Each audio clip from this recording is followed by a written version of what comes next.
Assalamualaikum warahmatullahi wabarakatuh. Halo teman-teman, perkenalkan nama saya Syabila Nanta Khairunisa. Di sini saya akan menjelaskan mengenai rencana tindak lanjut dan pengembangan supervisi.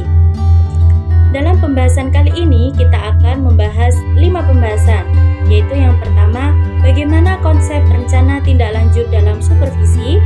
Yang kedua, apa strategi implementasi rencana tindak lanjut di sekolah atau di madrasah. Yang ketiga, bagaimana monitoring implementasi rencana tindak lanjut. Yang keempat, bagaimana pengembangan sumber daya manusia melalui supervisi. Serta yang kelima, apa peran stakeholder dalam implementasi rencana tindak lanjut.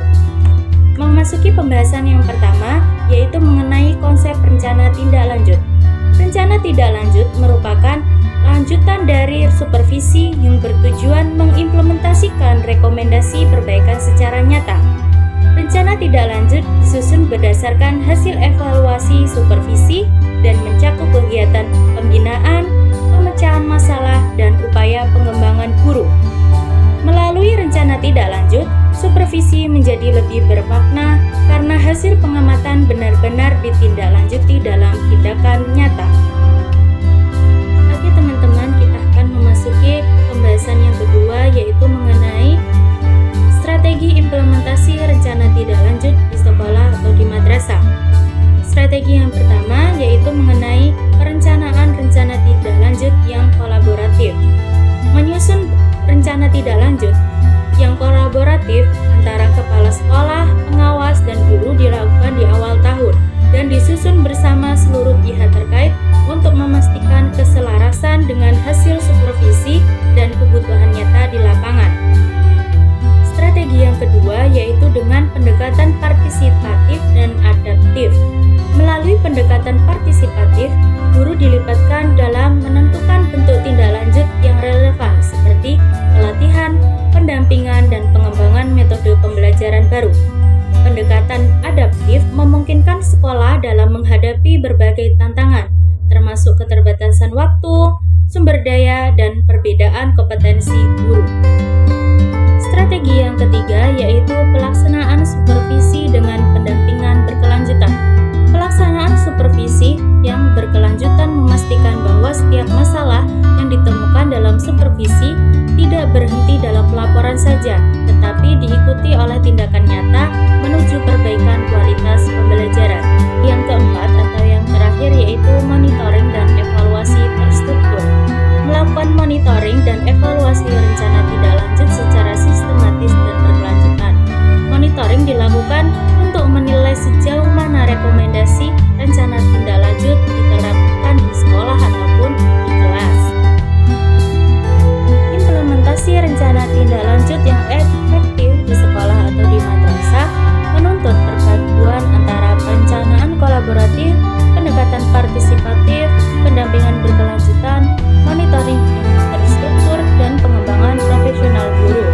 Dengan strategi tersebut, rencana tindak lanjut tidak lagi dipandang sebagai tugas administratif saja, tetapi sebagai instrumen strategis untuk membangun budaya mutu, meningkatkan profesionalisme pendidik, dan mendorong transformasi pendidikan di lingkungan sekolah atau di madrasah.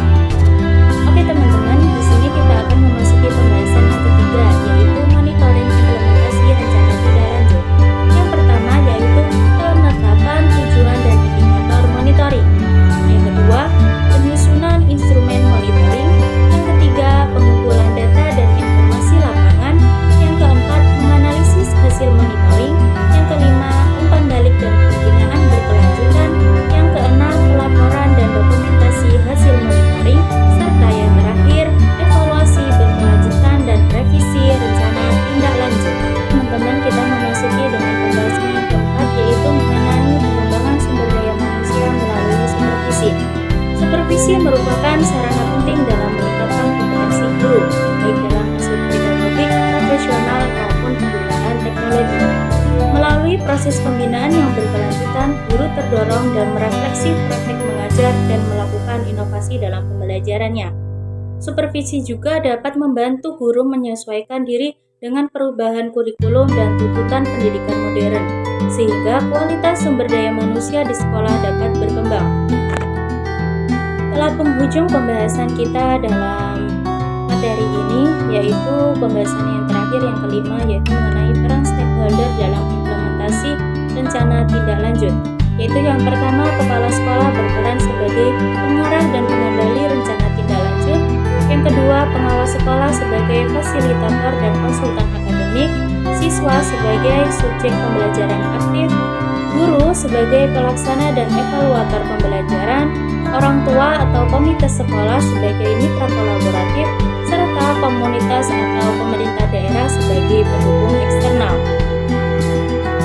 Setelah usai pembahasan kita pada materi kali ini, maka dapat disimpulkan bahwa rencana tindak lanjut menjadi jembatan penting antara hasil supervisi dan tindakan nyata dalam perbaikan pembelajaran.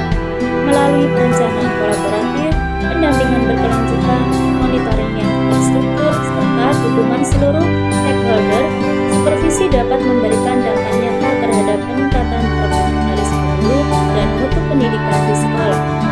Supervisi bukan hanya kegiatan kontrol, tapi proses pembinaan yang mendukung pengembangan sumber daya manusia secara